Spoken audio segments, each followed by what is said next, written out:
हमारा मुल्क इस वक्त बहुत ज़्यादा जो सबसे बड़ी चीज़ से सफ़र कर रहा है वो यही है, थिंकिंग का जो एक फुकदान है या प्लेटफॉर्म है वो एग्जिस्ट करता है। और ये जो काम इपरी कर रहा है ये मेरे ख्याल से this is beyond just the economic and the law piece that you were talking about, Ambassador Saab, but it is actually triggering an overall culture of research and development, a realization and importance of it. And OGDC coming through is a testament of how the corporates now started recognizing this as a mainstay, and we must support these kind of endeavors. ENP sector के अंदर technology का role बहुत ज़्यादा important हो गया और बहुत तेज़ी से emerge कर रहा है। मेरा ये ख्याल है कि हम पाकिस्तान में अभी भी बहुत पीछे हैं वहाँ पर। तो I think we have to up the game and work with people like yourself to figure out कि कहाँ हम AI को यूज़ कर सकते हैं। And with doctor Anil Salman heading up the government's national AI policy, I think we can resort on his expertise to see how ENP sector के अंदर AI can play a major role and improve our efficiency. जहाँ तक मामला हमारा इस वक्त सबसे बड़ा चैलेंज ओवरऑल सोसाइटी का है, इकोनॉमी का है, और ख़ास तौर से ENP सेक्टर में है वो प्रोडक्टिविटी का मामला बहुत, और उसके लिए बहुत ज़रूरी है कि जो ENP सेक्टर है वो ज़रा फोकस करे टूवर्ड्स इम्पोर्ट इंडिजनाइजेशन। ये 3 साल की जो हमारी कमिटमेंट है, ये एम्बेसडर साहब इंशाल्लाह इफ़ एवरीथिंग गोज़ वेल तो this will go beyond 3 years as well. Thank you so much.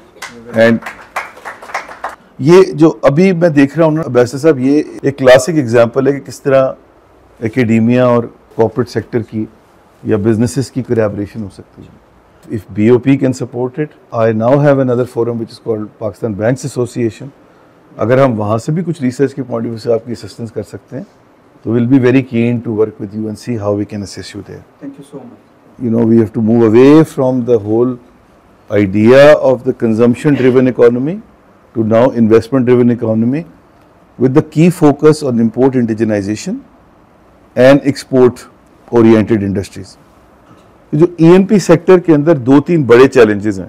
एक तो ये कि हमारा कोई exclusive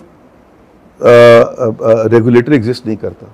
I think we need to push that agenda, because जब तक कि आपके पास एक्सक्लूसिव रेगुलेटर नहीं होगा तब तक जो डेवलपमेंट और जो इन्वेस्टमेंट आप अट्रैक्ट कर सकते हैं इन ENP सेक्टर वो हमेशा कॉम्प्रोमाइज रहेगी। हमें डाइवर्सिफाई भी करना है, और जो आज there is an extent to which we can explore the what is underground, we can go in the sea as well, we can look at shale also, but then on simultaneously we have to also look at the diversification of what other things we can explore. हमारी बहुत ambition है कि हम mining sector में और major role play करें। सो रिकोडिक में हम पार्टनर हैं, बट लेक्साब is looking at other options also of what we can do there. तो मेरा ये ख्याल है कि हमारा जो कॉर्पोरेट सेक्टर है उसको ये सारा बेड़ा उठाना चाहिए, और ये सारे एजुकेशन के ही तरीके हैं, रिसर्च, डेवलपमेंट, एजुकेशनल इंस्टीट्यूशंस को सपोर्ट कर रहा। ये जो अभी कॉन्फ्रेंसेज हो रही है, हम हर कॉन्फ्रेंस सपोर्ट करते हैं, हम हर फेस्टिवल सपोर्ट करते हैं, बिकॉज वी बिलीव के यहाँ से भी कुछ आइडियाज़ बहुत अच्छे आते हैं, आउट ऑफ द बॉक्स चीज़ें आती हैं, और एक सोसाइटी की ओवरऑल डेवलपमेंट होती है। तो मेरे लिए तो आज बहुत ही खुशी का दिन है कि ये आज हम यहाँ बैठे हुए हैं, एंड ये जो हमारा स्ट्रेटेजिक अलायंस हुआ है, this will I am hoping will go a very long way in terms of motivating other corporates also to come forth and start supporting think tanks like IPRI. Thank you once again, Ambassador Sir, for giving us this opportunity. बहुत शुक्रिया।